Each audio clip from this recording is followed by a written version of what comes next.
Being that I built my career primarily in the public sector, even though I started off in the private sector, educating leaders for business and society was actually why I came to this school.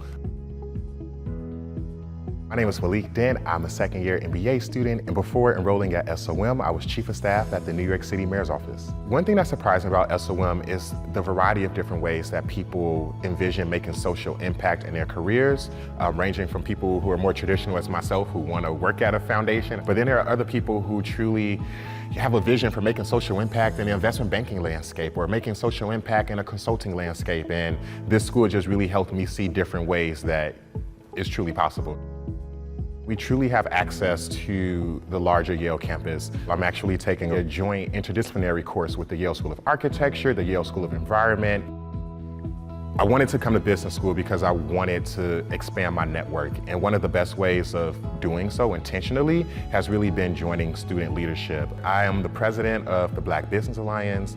I am a co-president of the Gallup Capital Nonprofit Board Fellows. I see myself just really building public and private partnerships to reach the most vulnerable communities in this world, and SOM's mission of business and society has helped keep me grounded throughout.